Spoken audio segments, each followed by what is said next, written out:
Poderoso, invencible, admirable, grande, fuerte, Dios, Rey de Reyes, asombroso, incomparable. Eres increíble, todopoderoso, grande, eres increíble.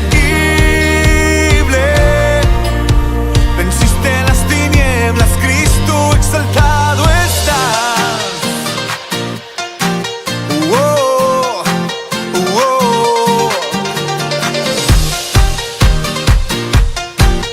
oh, oh.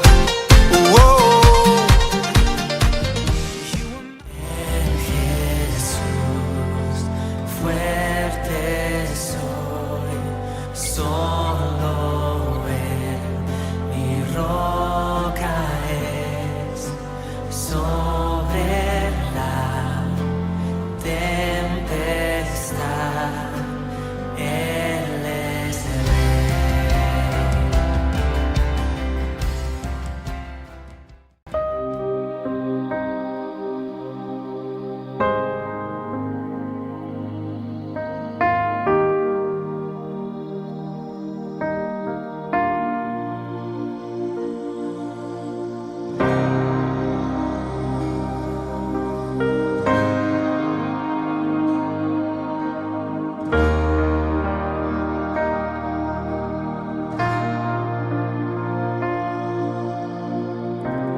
Bello eres tu Señor, toda gloria yo te doy.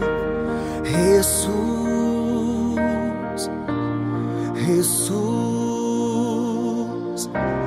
Bello eres tu Señor, toda gloria yo te doy. Jesús, Jesús. Buenos días, hermanos, Dios les bendiga, bienvenidos a un domingo más, a este primer día domingo del mes de junio, que comenzamos el énfasis este mes de adoración, ¿ya? A poder aprender, poder escudriñar y para poder adorar juntos al Señor. Quiero dar la bienvenida a los hermanos de Monte Sión que están con nosotros, de Sindepaco Quimbo, a nuestra amada Misión Bautista El Bosque, a sus hermanos, a mis hermanas. También le damos la bienvenida a la Iglesia de Halcones, que también se conectan con nosotros, y para poder juntos compartir la palabra. También queremos dar la bienvenida, por supuesto, a nuestra iglesia amada, Iglesia Bautista Tierra Blanca. Cada hermano sea bienvenido a este tiempo con el Señor. Vamos a orar para comenzar. Oremos. Amado Padre Celestial, vamos adelante de tu presencia esta mañana, gozosos, alegres, porque usted nos ha dado esta bendición de poder reunirnos, Señor. No estamos a lo mejor en nuestro templo como quisiéramos, pero estamos unidos, unánimes, porque te adoramos a ti, nuestro Dios verdadero, nuestro Dios santo, nuestro Dios puro, que escucha nuestras oraciones. Queremos pedirte una bendición especial sobre este tiempo, Señor. Enséñanos, ayúdanos a alabarte, ayúdanos a honrarte y ayúdanos a estar presentes, Señor, en nuestro corazón en este tiempo para ti. Te rogamos todo esto, Señor, en el nombre de Jesús. Amén. Amén, hermanos. Sigamos entonces. Vamos a seguir con una lectura de la palabra del Señor que se encuentra en el libro de Hechos 9, del 1 al 6. Hechos 9, del 1 al 6. Y vamos a dar lectura a esta mañana, a esta palabra, en el cual vamos a compartir, en el cual vamos a escudriñar. Le voy a dar un momentito, un tiempecito a usted para que pueda buscar su Biblia y pueda buscar lectura de su palabra. Repito entonces, en Hechos 9, del 1 al 6, y voy a dar la lectura en el nombre del Señor. Dice: conversión de Saulo. Dice la palabra: mientras tanto, Saulo, respirando aún amenazas de muerte contra los discípulos del Señor, se presentó al sumo sacerdote y le pidió carta de extradición para las sinagogas de Damasco. Tenía la intención de encontrar y llevarse presos a Jerusalén a todos los que pertenecían al camino, fueran hombres o mujeres. En el viaje sucedió que al acercarse a Damasco, una luz del cielo relampagueó de repente a su alrededor. Él cayó al suelo y oyó una voz que decía: Saulo, Saulo, ¿por qué me persigues? ¿Quién eres, Señor?, preguntó. Yo soy Jesús, a quien tú persigues, le contestó la voz. Levántate y entra a la ciudad, que allí se te dirá lo que tienes que hacer. Los hombres que viajaban con Saulo se detuvieron atónitos, porque oían la voz, pero no veían a nadie. Saulo se levantó del suelo, pero cuando abrió los ojos no podía ver. Así que lo tomaron de la mano y lo llevaron a Damasco, y estuvo ciego 3 días, sin comer ni beber nada. El Señor bendiga su palabra. Esta mañana la palabra del Señor va a estar exhortada por intermedio del hermano Robinson Suazo. Y también vamos a dar la oportunidad a mi hermano Víctor Vera, que tiene la bendición de poder dirigirnos en la alabanza, en la adoración. Así que abra su corazón al Señor y abra su corazón en la adoración. A lo mejor usted no se sabe la letra de la canción, pero muchas veces está escrita ahí. Cántala al Señor, tararéela, siéntala, lo que dice cada letra de estas alabanzas, porque están dirigidas al Señor de señores. Amén. Buenos días, mis amados hermanos. En esta mañana estamos agradecidos del Padre por todo lo que está haciendo en nuestras vidas, por todo lo que seguirá haciendo. Y en el día de hoy vamos a alabar al Señor por todo lo que hace, que salga esa gratitud de nuestras vidas hacia Él. Y te quiero dejar con una palabra que está en Isaías 25:1. Esto dice: Señor, tú eres mi Dios, te exaltaré y alabaré tu nombre, porque has hecho maravilla desde tiempos antiguos. Tus planes son fieles y seguros. Amén, mi hermano. Con esa misma disposición vamos a adorar a nuestro Señor Jesucristo.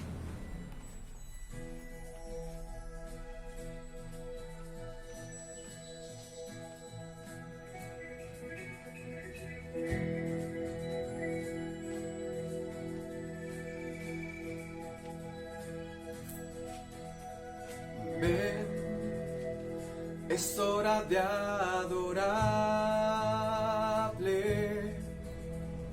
Ven, abre tu corazón a Él. Ven, ante su trono estamos. Ven, ante la majestad de Dios. Ven, ven, es hora de adorarle. Ven, abre tu corazón a Él. Ven, ante su trono estamos. Ven, ante la majestad de Dios. Ven, toda lengua confesará que eres Dios, las rodillas se doblarán, y un tesoro eterno tendrás en Él si escoges su amor. Toda lengua confesará que eres Dios, las rodillas se doblarán, y un tesoro eterno tendrás en Él si escoges su amor. Ven, es hora de adorarle. Ven, abre tu corazón a Él.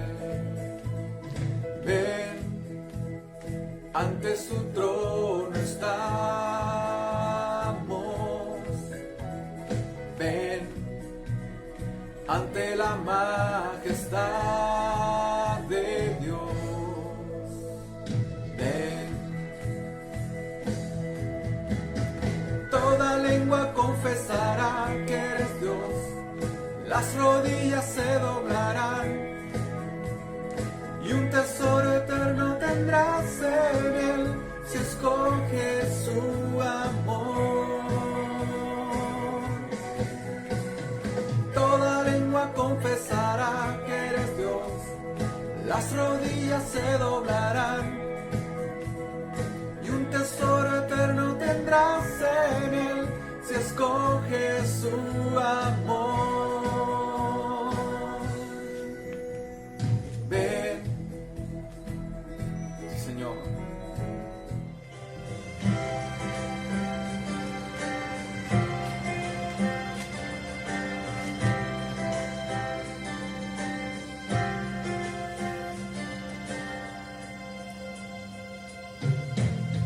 Por mucho tiempo busqué una razón de vivir. En medio de mil preguntas, tu amor me respondió. Ahora veo la luz y ya no tengo temor. Tu reino vino a mi vida y ahora vivo para ti. Cantaré de tu amor, rendiré mi corazón ante ti.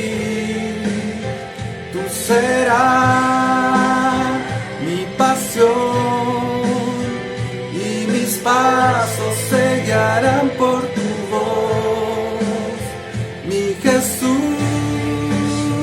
y mi Rey. De tu gran amor cantaré. Por mucho tiempo busqué una razón de vivir. En medio de mil preguntas, tu amor me respondió. Ahora veo la luz y ya no tengo temor. Tu reino vino a mi vida y ahora vivo para ti. Cantaré de tu amor, rendiré mi corazón ante ti. Tú serás mi pasión y mis pasos se guiarán por tu voz, mi Jesús y mi Rey. De tu gran amor cantaré, cantaré de tu amor, rendiré mi corazón ante ti. Tú serás mi pasión y mis pasos se guiarán por tu voz, mi Jesús y mi Rey. De tu gran amor cantaré, cantaré, Señor.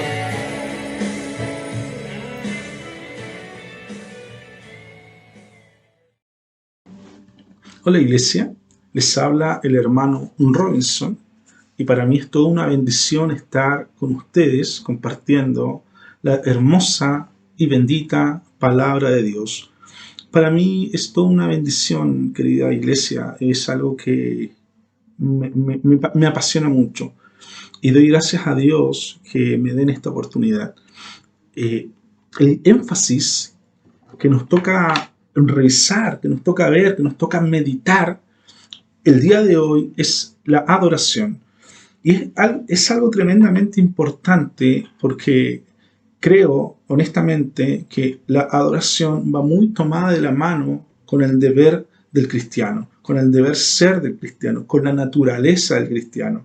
Los cristianos son lo que son porque hacen lo que hacen. El cristiano es lo que es porque lleva una vida de rendición al Dios, a nuestro Dios.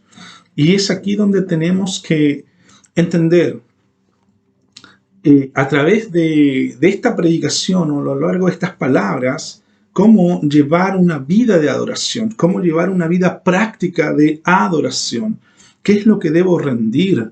¿Cómo se debe adorar? ¿Qué es lo que debo adorar? ¿Por qué el cristiano debe adorar? Y es por esto que en esta ocasión quiero centrarme un poco en la vida del apóstol Pablo para de allí extraer ciertas cosas que hizo Pablo para que nosotros podamos entender a través de esas preguntas y de esa práctica cómo debemos dirigir nuestras vidas delante de Dios. Pero primero quiero establecer conceptualmente lo que significa la adoración. Para los que me conocen, saben que yo siempre parto mi introducción definiendo a través de un diccionario bíblico el énfasis, en este caso la adoración, la definición y el nombre en el hebreo, en el Antiguo Testamento, y cómo se dirigía o cómo se practicaba, y la definición en el Nuevo Testamento, para entrar de lleno, queridos hermanos, a la predicación. Quiero partir mencionando que la palabra de Dios se va a centrar en el libro de Hechos, capítulo 9, del verso 1 al 6 y el verso 15 y 16. Antes de ir a la lectura de la palabra, voy a definir lo que es adoración. Adoración, para el hebreo, el término es, la palabra es shakha o chakha. Y según el diccionario Strong, significa postrarse, humillarse, rendir reverencia. Postrarse, humillarse, rendir reverencia. Aquí quiero hacer una pequeña pausa, un pequeño paréntesis, porque es tremendamente importante que la adoración no solamente era el acto de rendición en el Antiguo Testamento, sino que era el acto de ejercer un sacrificio, de llevar un sacrificio al altar que era de olor fragante a Jehová. La adoración, en este caso, era la rendición a estas prácticas, era vivir estas prácticas con una rendición del ser, del corazón. O sea, yo me sujeto a esto, porque esta es la forma en cómo nuestro Dios quiere que nosotros llevemos la adoración. Y haciendo esto, haciendo esta práctica, al pie de la letra, Dios se agradaba del sacrificio, se agradaba de la ofrenda y se agradaba de la expiación, del derramamiento de sangre a través del sacrificio de un animal. Tenía múltiples significados el sacrificio del animal. Yo me quiero centrar particularmente en que se empleaba como una ofrenda a Dios y también se empleaba en otros casos como el acto de remisión, de perdón, de decir, Padre, perdóname, a través de ese sacrificio. Entonces la ritualidad, el culto, la forma en cómo se llevaba el culto, la forma en cómo se adoraba era una forma sacrificial, era una forma de tomar el animal y llevarlo al sacerdote para que éste lo sacrificara e hiciera el oficio del culto, de derramar la sangre, de esparcir la sangre, y eso tiene un significado en ese tiempo tremendamente profundo, porque esta era la forma en que Dios quiere, o esta era la forma en que Dios quiere que su pueblo Israel lleve adoración, lleve adoración. Entonces la adoración va ligado, en este caso, va ligada al acto práctico, Y es así, antes de leer la palabra de Dios en Hechos, como lo dije, quiero primeramente leer Romanos capítulo 12, verso 1. Y dice la Escritura: así que, hermanos, os ruego por las misericordias de Dios que presentéis vuestros cuerpos en sacrificio vivo, santo, agradable a Dios, que es vuestro culto racional. El apóstol nos está rogando a que presentemos nuestros cuerpos como sacrificio vivo, y este acto es el culto racional, pero esto no se debe entender como sacrificarme en el sentido de ir a un sacerdote levita y que éste me degolle, no, para nada, sino que se está refiriendo a que mi vida debe ser una vida de rendición, debe ser una vida de adoración, debe ser una vida de rendir culto a Dios, debe ser una vida de hacer el bien, debe ser una vida de seguir el mandato de Dios, debe ser una vida de sujeción a su palabra, debe ser una vida de obediencia a su palabra. Y este es el sacrificio vivo. Este es el sacrificio que es agradable y perfecto. Así como un antiguo llevaba una ofrenda, que cuando esa ofrenda, ese sacrificio se quemaba en el altar, ese humo que salía, dice la Escritura que era de olor grato, olor fragante, de olor grato a Jehová. Así Pablo recoge esta fórmula, este sentido de decir que tu vida, que mi vida, es lo mismo que estarse quemando en un altar.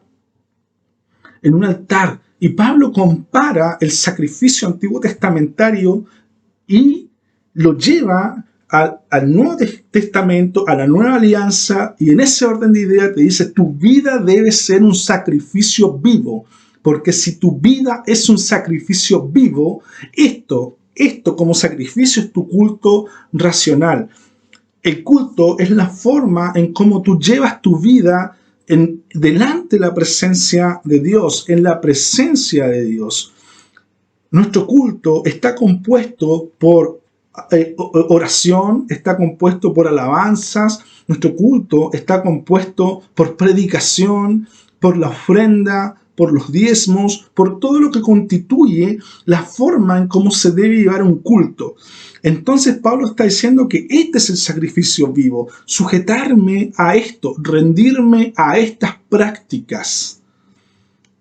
Entonces, así como el Strong al hebreo define a sajá como postrarse, humillarse, rendirse, el término para adoración en el Nuevo Testamento, el término es proskuneo.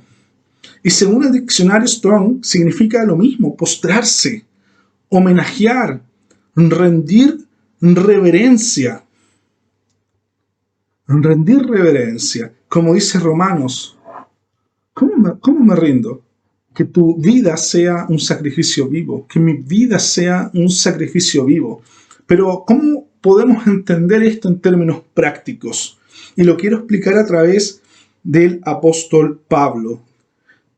Ahora sí vamos a leer nuestra hermosa palabra en Hechos, capítulo 9, verso 1 al 6 y verso 15 y 16. La palabra de Dios dice así. Yo leo la versión Reina Valera 1960 porque soy un clásico. Hermanos, el título, según Reina Valera, es La conversión de Pablo. Y dice, el verso 9.1 en adelante hasta el 6, dice: Saulo, respirando aún amenazas de muerte contra los discípulos del Señor, vino el sumo sacerdote y le pidió cartas para las sinagogas de Damasco, a fin de que si hallase a algunos hombres o mujeres de este camino, los trajese presos a Jerusalén. Mas yendo por el camino, aconteció que al llegar cerca de Damasco, repentinamente le rodeó un gran resplandor de luz del cielo. Y cayendo en tierra, oyó una voz que le decía: Saulo, Saulo, ¿por qué me persigues? Él dijo: ¿quién eres, Señor? y le dijo, yo soy Jesús, a quien tú persigues. Yo soy Jesús, a quien tú persigues. Dura cosa es dar coces contra el aguijón. Verso 6. Él, temblando y temeroso, dijo, Señor, ¿qué quieres que yo haga? Y el Señor le dijo, levántate y entra a la ciudad y te diré lo que debes hacer. Luego el verso 15 y el verso 16 dice, el Señor le dijo, ve, le dice a Ananías, ve, porque instrumento escogido me es instrumento escogido me es Pablo, me es Saulo, me es instrumento escogido para llevar mi nombre en presencia de los gentiles y de reyes y de hijos de Israel, y de los hijos de Israel. 16 dice, porque yo le mostraré cuánto le es necesario padecer por mi nombre. Antes de ir a la conversión, quiero explicar en términos concretos quién es Pablo. Pablo, él se define en sus propias cartas y en el libro de Hechos, él se define como judío. Él es judío, él es hebreo de hebreos. En cuanto a la ley, Pablo es fariseo, del orden de los fariseos, celoso de sus tradiciones. Y esto es lo que quiero un poco acentuar. Mire, no solamente Pablo es un judío que tiene la ciudadanía romana, no solamente Pablo es hebreo de hebreos, es de la tribu de Benjamín. En cuanto a la ley es fariseo, los fariseos, querida iglesia, eran los que interpretaban la ley. Los fariseos eran los que interpretaban la ley. A estos los veíamos en los tribunales.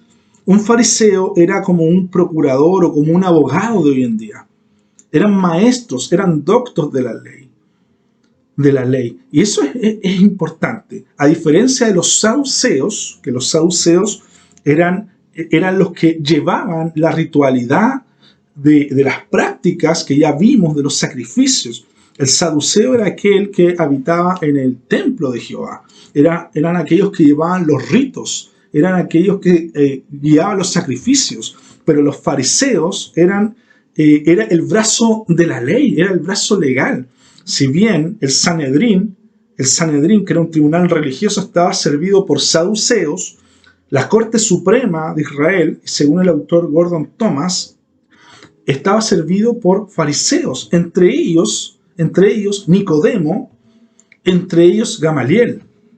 Es importante este nombre Gamaliel porque Pablo fue instruido, fue educado a los pies de Gamaliel. El mismo Pablo dice, yo fui educado a los pies de Gamaliel en el libro de Hechos. ¿Y qué connotación tiene que Pablo sea educado a los pies de Gamaliel? Primero, Gamaliel era una persona prominente. Según la historia, Gamaliel era el juez presidente, junto con Nicodemo, de la Corte Suprema de Israel. Pero este Gamaliel también era un docto de la ley, era un profesor de la ley. Y cuando un profesor enseña a sus discípulos, era la costumbre decirle al discípulo más prominente, sígueme.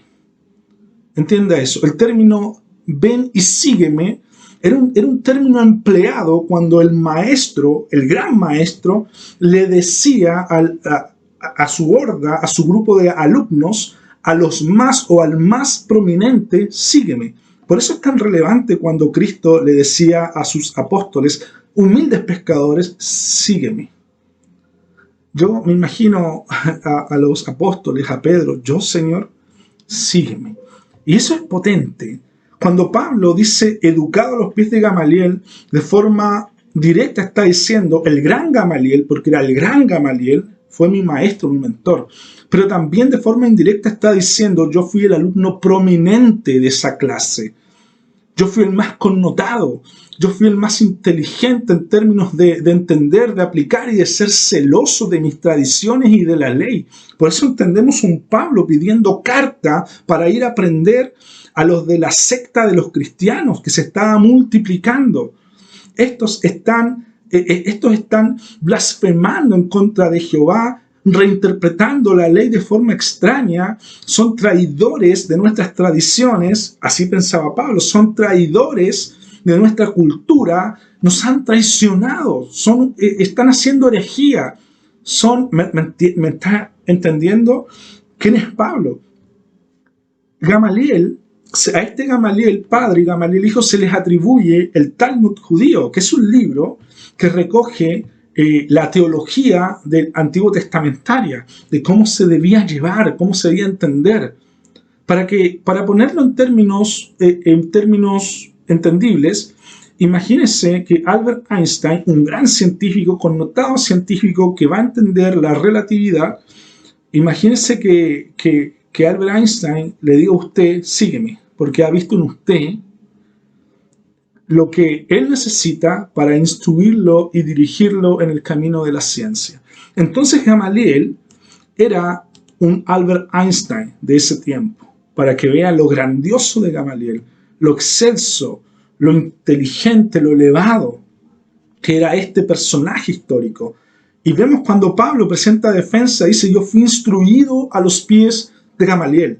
Y lo que me llama la atención, poderosamente la atención, que cuando Pablo va a aprender a los cristianos camino a Damasco, Pablo va con ese título, con el título de el judío, con el título de fariseo de fariseos, de hebreos, de un tipo tremendamente inteligente, educado, prominente, que tiene la ciudadanía romana. Y aquí quien Gamaliel le dice, sígueme. Este Pablo va a aprender. Imagínense, querida iglesia, imagínense a este apóstol cuando era el perseguidor de la iglesia. Pero imagínense todo lo que él tiene. Todo lo que él tiene. Tiene prestigio. Sin Cristo, antes de Cristo, antes del encuentro, Pablo tiene prestigio. Pablo es el hebreo de hebreos. Pablo es el judío, Pablo es el fariseo, el procurador, el abogado, el juez, el maestro de la ley. Pablo es el alumno prominente. Pablo es el alumno de Gamaliel. Y en este orden de ideas debemos entender que Pablo iba a aprender a los cristianos, a los de la secta de los cristianos. Pero algo le pasa en el camino. Y es aquí donde yo me quiero centrar. Querida iglesia, me quiero centrar en el verso 3 para poner esto en perspectiva. El verso 3 dice, más yendo por el camino, aconteció que al llegar cerca de Damasco, repentinamente le rodeó un resplandor de luz del cielo. Tuvo un encuentro, Pablo. Repentinamente algo le aconteció. Pero por favor, tengamos en visión a este Pablo arrogante, a este Pablo hebreo de hebreo, a este Pablo orgulloso de sus tradiciones, orgulloso de su cultura, de su nacionalismo, orgulloso de ser quien es y de haberse educado con Gamaliel, a un Pablo intachable. No hay nadie, tal vez nadie más que Pablo en ese tiempo, nadie más intachable que él en ese tiempo. Vea que a este que es intachable, a este que es grande, a este que tiene títulos, a este que tiene prestigio, yendo a tomar preso a los cristianos, algo le pasa en el camino a Damasco. Yendo camino a Damasco, una luz del cielo le rodeó. Verso 4, y cayendo en tierra. Y esto es importante, querida iglesia, el verso 4 es importante. Y me quiero centrar en el verso 4 y en el verso 5 particularmente. Y cayendo en tierra, oyó una voz que decía, Saulo, Saulo, ¿por qué me persigues? ¿Por qué me persigues? Saulo, Saulo, ¿por qué me persigues? Y dijo, verso 5, ¿quién eres, Señor? ¿Quién eres, Señor? Y le dijo, yo soy Jesús a quien tú persigues. Entienda, Pablo cae a tierra. Y la escritura dice, en el verso 6, dice, él, temblando y temeroso, dijo, Señor, ¿qué quieres tú que yo haga? Pablo hace dos preguntas cuando tiene este encuentro con Cristo, cuando tiene una luz que le rodea. Lo primero que le pregunta es, ¿quién eres, Señor? Y lo segundo es, Señor, ¿qué quieres tú que yo haga? Pero me quiero centrar en estas dos preguntas. Pero considerando esto, el Pablo que tiene títulos, el Pablo que tiene prestigio, el Pablo hebreo de hebreos, el gran Pablo, que fue educado con Gamaliel, que aprendió de Gamaliel, el autor o uno de los autores del Talmud, el juez presidente de la Corte Suprema de Israel. Con este aprendió. Él es el alumno prominente y de repente está temblando y temeroso. Así dice la Escritura, temblando y temeroso. Por favor, grafique eso. Todo lo grande que es Pablo ahora está rendido. Ahora está en el suelo. Ahora está temblando y temeroso cuando esa luz le sale al encuentro. Y eso quiero, iglesia, que visualicen. Un Pablo grande que ahora está en el suelo. Un Pablo con títulos. Un Pablo seguro de quién es, está temeroso y está temblando. Por favor, traten de ver esa contradicción de lo grandioso que es Pablo y de ahora de lo humillado que está, de lo atemorizado que está, entienda eso, está temeroso, está temblando, está tiritando. Pero Pablo hace una pregunta. Y esa pregunta es tremendamente potente. Pablo dice, ¿quién eres tú, Señor? ¿Quién eres tú, Señor? Escuche eso. ¿Quién eres tú, Señor? El término Señor, si usted lee la Biblia interlineal al griego, el término que aparece ahí es Kyrios, o Kurios, con dos puntitos, y la U se lee como Kyrios. Y el Kyrios, Pablo le dice, ¿quién eres tú, Kyrios? ¿Quién eres tú, Kyrios? Esta luz que me rodea y que me habla, Kyrios, o ¿quién eres tú, Kyrios? Kyrios, ¿quién eres tú? Temblando, con miedo, en tierra, ¿quién eres tú, Kyrios? Y el término Kyrios significa Señor, el que fue castellanizado por Señor, pero acá quiero hacer una diferencia. El día de hoy, el término Señor es empleado de forma casi protocolar. Hola, Señor, ¿cómo está? Es una cortesía. El Señor y la señora. Señor, muy buen día. Señora, ¿cómo está usted? Es una cortesía, es un trato coloquial, es un trato del día a día.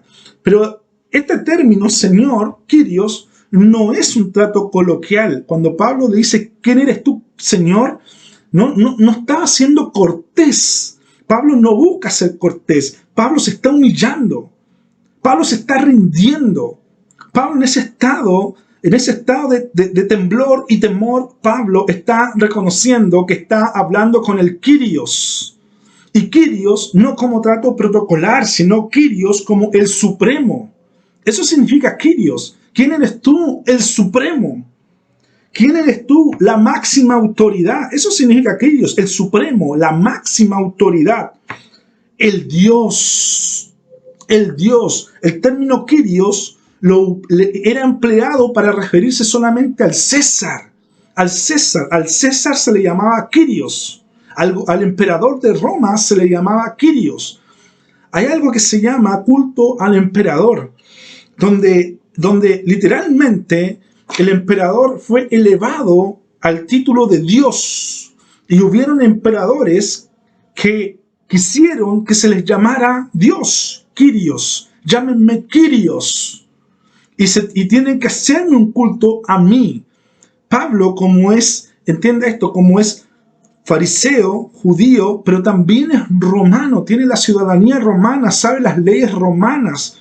Pablo, por derecho romano, como ciudadano romano, apela al César, apela su causa al César, porque era un derecho de los romanos, del ciudadano romano.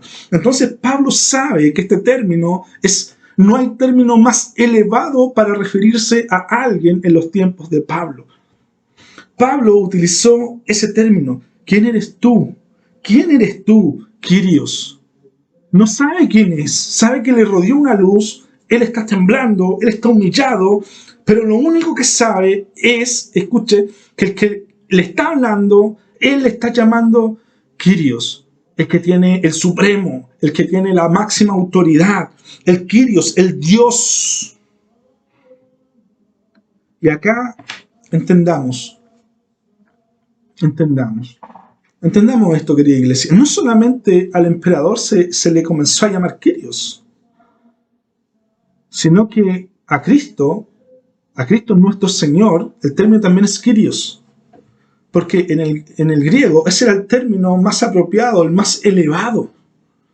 Entonces no solamente teníamos la línea del emperador como Kyrios, sino que Pablo, tratando tal vez de buscar algún término que hiciera dignidad a la voz que hablaba con él, a la luz que lo rodeó, Pablo utiliza este término, Kyrios. Kyrios, ¿quién eres tú, Kyrios? Y el Kyrios, el que tiene la máxima autoridad, el Kyrios, el que es el supremo, el Kyrios, el que es el Dios, le dice, yo soy Jesús, a quien tú persigues. Si persigues a los cristianos, si persigues, ¿me entiendes? Si persigues a mi pueblo, me estás persiguiendo a mí. Yo soy Jesús, a quien tú estás persiguiendo. Y entienda esto, que Pablo está atemorizado, humillado en tierra. Hace la segunda pregunta. La segunda pregunta. La primera pregunta es, ¿quién eres tú, Kyrios? El Dios, el supremo, el soberano, el máximo título. La segunda pregunta es, Señor, ¿qué quieres tú que yo haga? Le volvió a decir Kyrios, humillado. Entienda, humillado, temblando, con temor, temblando, dice, atemorizado y temblando. Pablo, ahí en tierra, entienda, este grande, este excelso, este que tiene posición, este que tiene un renombre, Pablo, wow. Ahora Pablo le dice Kyrios 2 veces a Jesús, a ese Jesús que él lo tiene como un traidor del judaísmo. Le ha dicho Kyrios, ¿quién eres tú, Señor? ¿Quién eres tú, Kyrios? Yo soy Jesús. Y ahora él entiende que él es Jesús. Él entiende que él está persiguiendo a los que son seguidores de Jesús. Y ahí yo creo que Pablo comienza a entender, wow, yo voy persiguiendo a los que son seguidores de Jesús y el mismo Jesús me ha salido al encuentro. Primeramente le pregunta, ¿quién eres tú, Kyrios? Pero imagínate, hasta aquí Pablo entiende que le rodeó una voz habla con él, pero Pablo no sabe quién es ese que le está rodeando, esa luz que le está rodeando y esa voz que le está hablando. Cuando le pregunta, ¿quién eres tú, Kyrios? Y el Kyrios le dice, yo soy Jesús. Aquí Pablo comienza a entender, wow, al mismo Jesús que yo estoy persiguiendo. Al mismo Jesús que yo estoy persiguiendo es el que está conmigo. Y ahora con conocimiento, sabiendo que Él es Jesús, Pablo le va a decir, Señor, o sea, Kyrios. Ahora le dice con conocimiento, Kyrios, ¿qué quieres tú que yo haga? Primero le dice, entienda esto, por favor, quiero que hagan muy bien esta diferencia. Primero le dice, ¿quién eres tú, Kyrios? ¿Quién eres tú, Dios supremo, el que tiene la máxima autoridad? Pero ahora Pablo se entera que es Jesús, yo soy Jesús. Y ahora con conocimiento le dice, Kyrios, reafirma eso. Kyrios, Señor, soberano, el que tiene la máxima autoridad, el supremo, ¿qué quieres tú que yo haga? Y esto nos tiene que despertar algo.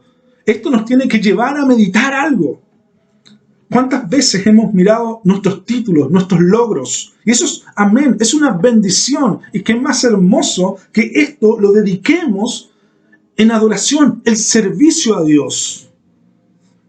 No de forma caprichosa. Hoy no tengo tiempo.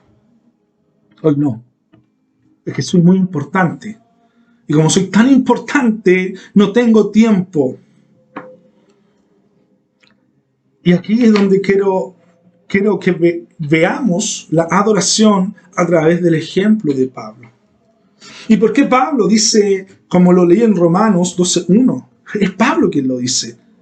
Preséntate como un obrero aprobado. Presenta vuestros cuerpos como sacrificio vivo, agradable delante del Señor. Porque Él mismo era un sacrificio vivo. Él mismo tiene un antes y un después. El mismo Pablo que tiene títulos es el mismo Pablo que dice, mira, yo todo esto lo he estimado por pérdida, por basura, a fin de ganar la excelencia del conocimiento y del don de Cristo. Pablo ya no le interesa todo lo que él es. Pablo ya no le interesa ser el alumno prominente. A Pablo ya no le importa ser el fariseo. A Pablo ya no le importa ser el hebreo de hebreos. A Pablo ya no le importa ser celoso de sus tradiciones. A Pablo ya no le interesa haber sido educado a los pies de Gamaliel, el gran Gamaliel. Pablo ahora quiere a su Señor. Pablo quiere conocer quién es su Señor. Pablo quiere seguir a su Señor. Pablo, temblando y temeroso, le dice, Señor, Kyrios. Ahora está diciendo con conciencia, sabe quién es Jesús, sabe que esa voz es Jesús. Y en conciencia, en conocimiento, ahora le está honrando. Ahora le está diciendo, realmente tú eres el Kyrios. Realmente tú eres el Señor. Y en esa hora, en ese antes y después, y me gustaría que te hiciera esta pregunta, iglesia. Me gustaría que nos hiciéramos esta pregunta. Kyrios, Señor Jesús, el Cristo, ¿qué quieres tú que yo haga? ¿Qué quieres tú que yo haga? ¿Cuántas veces le has hecho esa pregunta al Señor? Señor, ¿qué quieres tú que yo haga? Porque esto es adoración. Adoración es rendición. Adoración es rendirse al Kyrios. Es humillarse al Kyrios. Es loar al Kyrios. Es homenajear al Kyrios, a Jesús, a nuestro Señor y a nuestro Dios. Eso es adoración. Y me gustaría, iglesia, con todo el corazón, que nos hiciéramos esta pregunta. Primero, ¿quién eres tú, Señor? ¿En qué etapa estás? ¿En la etapa de conversión? ¿En la etapa de la contradicción? ¿En la etapa donde no entiendes muchas cosas? ¿En la etapa donde tal vez estás dudando de tu cristianismo? ¿En la etapa donde tal vez te estás frenando? ¿En la etapa donde estás teniendo rencor tal vez con algún hermano o alguna hermana o algún líder? Y lo único que quieres es prenderles. Y aquí estoy, por favor, acá estoy haciendo una aplicación. ¿En qué etapa estás? Y déjame contarte un cuento que se llama Papaíto Piernas Largas para graficar, ¿estás en la etapa de la conversión? ¿Para la rendición? ¿Te estás haciendo la pregunta todavía quién eres tú, Jesús? ¿O te estás haciendo la pregunta, Señor, ¿qué quieres tú que yo haga? ¿Y lo estás haciendo? Papaíto Piernas Largas se trata de una niña huérfana. Esta niña que vivía en orfandad, sin padre, sin madre, quería ser adoptada por un padre, por un varón, que la amaba mucho. Pero esta niña no tenía todavía la valentía de conocerle a papá. Ella solamente veía una sombra de papá que caminaba por el pasillo y a contraluz de la pieza en la que ella estaba, ella veía una sombra larga, muy larga. Y era tan larga la sombra que ella se imaginaba, como niña, se imaginaba, mi papaíto debe ser muy grande, debe ser un gigante, porque ella veía la sombra y se impresionaba, a contraluz veía la sombra. Y la niña trataba de descifrar y de explicar y de entender cómo era su papaíto. Y ella decía, mi papaíto debe ser muy alto. Y me llama mucho la atención que era una historia, un cuento que nos hacían leer en mis tiempos, por ahí por segundo básico, tercero básico, que este papaíto que quiere adoptar a esta pequeñita, le llevaba un chocolate, le llevaba un abrigo, quería vincularse con ella, quería conocerle a ella, pero la niña estaba en un proceso, en una etapa de adaptación. Y esto era de a poco, esto era lento. Pero lo que quiero que entiendan es que la niña, al final del cuento, cuando conoce a su papaíto, después de haber pasado todo el cuento tratando de entender quién es y cómo es su papaíto, esta pequeña le conoce cara a cara. Y más bien era bajito y peladito y un poquito gordito. Pero este era el hombre que le amaba. Este era el padre que le quería adoptar. Este era el padre que la quería consolar. Este era el padre que le traía regalos. ¿Qué quiero decir con esto? Que a veces estamos en esa etapa, en la etapa de descubrir, de entender quién es nuestro Señor. Señor, ¿quién eres tú? Preguntamos, ¿quién eres tú? Tal vez estamos en esta etapa como de niños, entendiendo recién cómo es nuestro Dios. Pero un día esta pequeñita conoció a su papaíto. Y su papaíto la adoptó. Y conoció a su madre también. Mujer de este papaíto que ella le llamaba papaíto piernas largas por la sombra que veía. Papaíto resultó ser bajito. Pero fíjate, cuando Cristo se le presenta a Pablo, esta luz, Señor, ¿quién eres tú? Esa es una etapa. Esa es una etapa tal vez de tu vida, de mi vida, de nuestro cristianismo. Ser cristiano no nos hace ser infalibles. Muchas veces vienen dudas. Muchas veces vienen dudas. Pero tenemos a este gran Padre que nos ha adoptado a través de Cristo, a través de nuestro Kyrios, a través de nuestro Señor. Y a pesar que a veces no entendamos, a pesar que a veces reclamemos, a pesar que a veces tenga dolor con mi otro hermano o mi otra hermana, déjame decirte que tu Padre, mi Padre en Cristo, nos ha adoptado. Nos ha adoptado. Y Él quiere que le conozcamos. Él quiere que sepamos quién es. Él quiere que ahora pasemos a esa etapa de rendición, a esa etapa de obediencia, a esa etapa de adoración, a esa etapa de Señor, ahora, ¿qué quieres tú que yo haga? Qué tremenda etapa, qué tremendo momento para Pablo, qué tremendo momento para tu vida, qué tremendo momento para mi vida. Preguntarle, ahora sé quién eres. Decir, ahora sé que eres Cristo, el Kyrios, el Señor. Ahora sé quién eres, que eres el excelso. Pero no porque intelectualmente me lo dijeron, sino porque he tenido un encuentro con Cristo, un encuentro vivencial con Cristo, un encuentro que me impulsa a mirarle como es Él, excelso, grande, alto, Dios. Y en ese lente decir, en esa perspectiva, temblando y temeroso, decir, Señor, ¿qué quieres tú que yo haga? ¿Te has hecho esa pregunta, iglesia? Me he hecho esa pregunta, Señor, ¿qué quieres tú que yo haga? ¿Sabes que hay tanta necesidad? Hay tanta necesidad y toda necesidad debe ser satisfecha, debe ser trabajada, debe ser cubierta por la iglesia, por ti y por mí. Te vas a sorprender si tú le haces esa pregunta a tu Padre, a tu Kyrios, Señor, ¿qué quieres tú que yo haga? Pastor, ¿qué quiere usted que yo haga? Necesitamos manos para servir. Necesitamos gente de buen corazón que haga un sobreesfuerzo, porque hay hermanos que necesitan esa colaboración.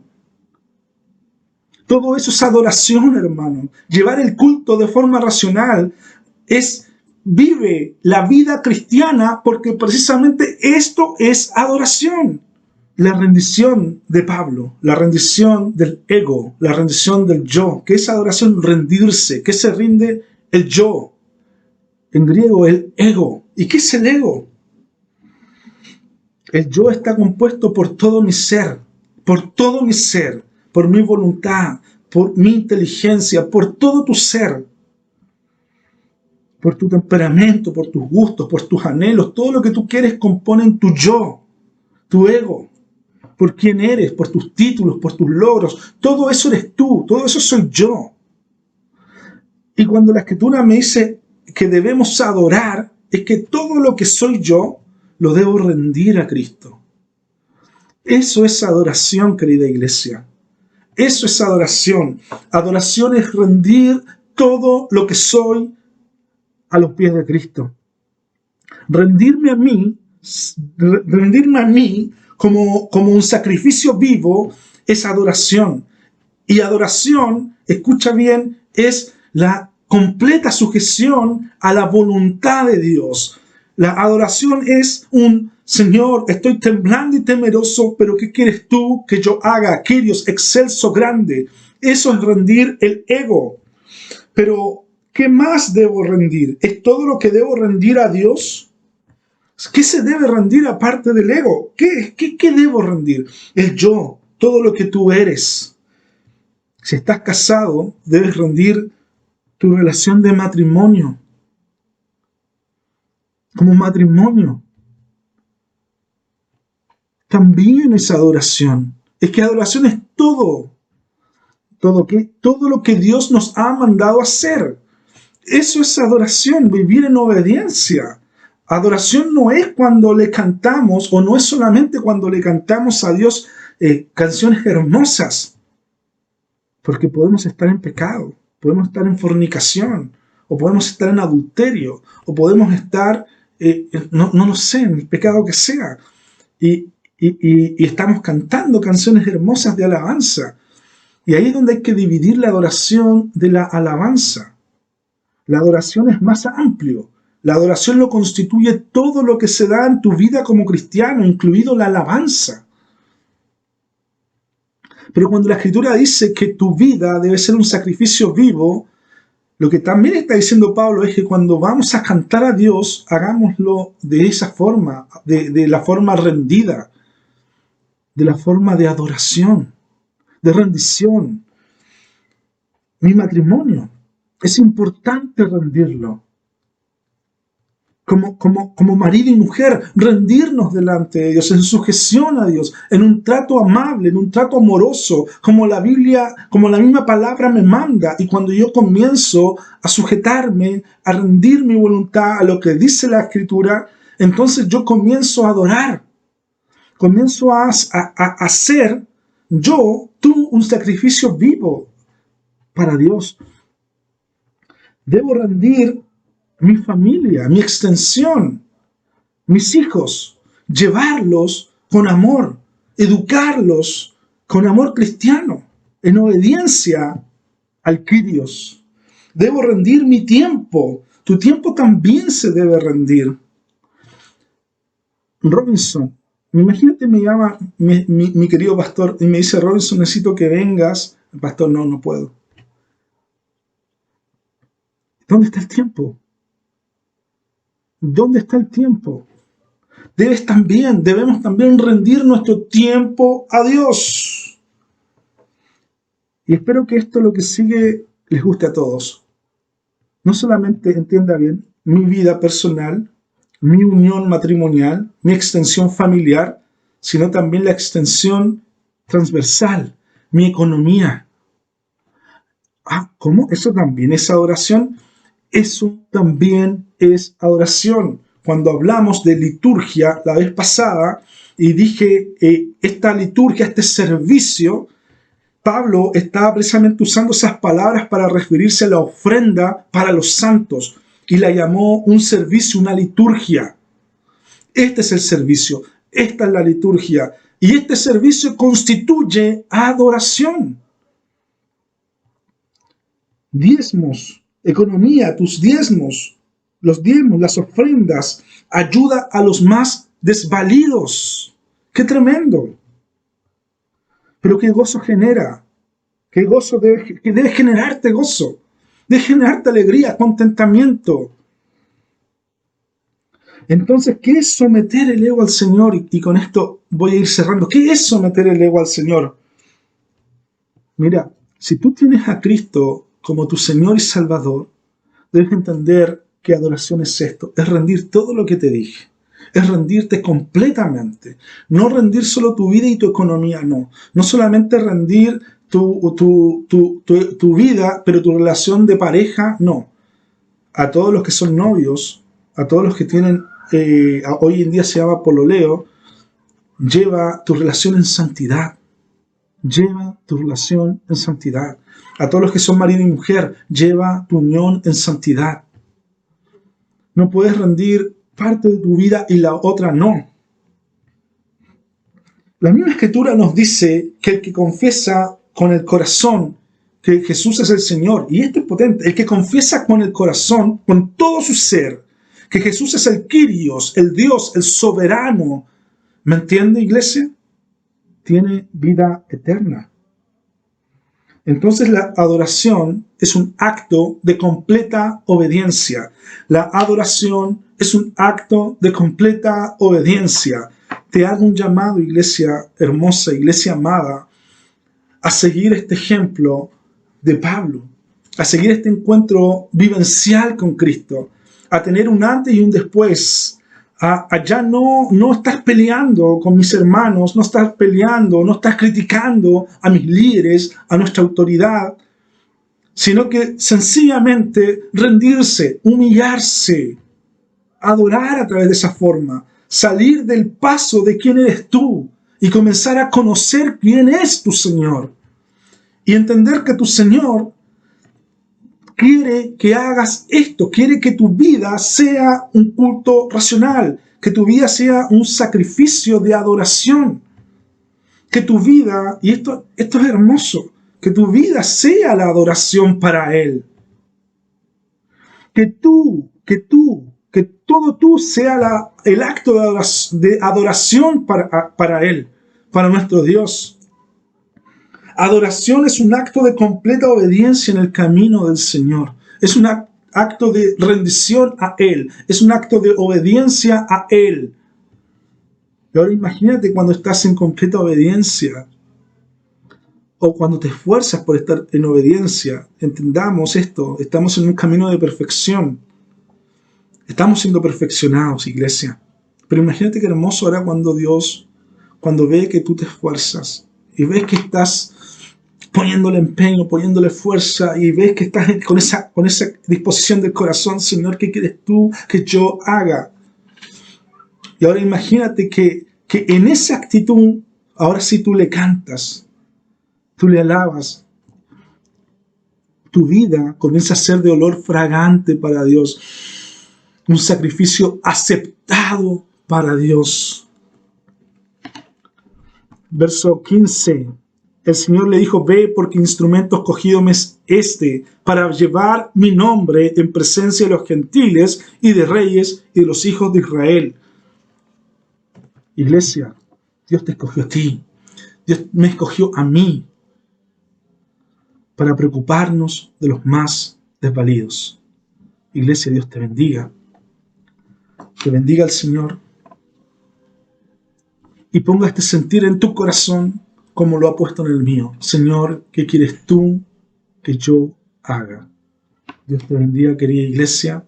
Nos estaremos viendo en una nueva oportunidad. Bendiciones. Bueno, hermanos, de esta forma vamos a ir concluyendo nuestro tiempo de estar juntos, de compartir la palabra, compartir las alabanzas, y damos gracias por ello, porque podemos hacerlo y podemos regocijarnos en su palabra, en sus alabanzas y al saber que estamos unidos los unos a los otros. Vamos a orar para terminar este tiempo que hemos dedicado a nuestro Señor Jesucristo. Oremos. Padre amado, Padre misericordioso, te damos gracias, Señor, porque un día más, un tiempo más, lo hemos concluido, Señor, con la adoración, con la palabra. Señor, hemos podido escuchar tu palabra. Gracias por ella, porque es un refrigerio para nuestras vidas, porque tú nos hablas, porque, Señor, también nos exhortas, Señor, a cada uno de nuestros corazones. Gracias por tu palabra, mi Señor. Yo te pido en esta mañana que tú bendiga a cada uno de los oyentes, Señor, que están detrás, Señor, de sus celulares o televisores, Señor. Bendito Dios, escuchando de ti. Bendice a tus hijos, desde el más pequeñito al más adulto. Bendígalos, Señor. Guárdalos, Señor, y llénanos de ti esta semana que se aproxima, Señor. Si hay algún dolor, si hay alguna dificultad, fortalece tú, Señor, porque en tus manos estamos, porque tuyos somos, Señor, porque sabemos que lo que tú nos das, Señor, es de gran bendición cada día, y la fuerza, Señor, que es tan importante, y la paz, que también es tan importante para nosotros. Gracias, Padre, te alabamos, te bendecimos, en el nombre de Jesús. Amén y amén. Dios le bendiga, hermanos.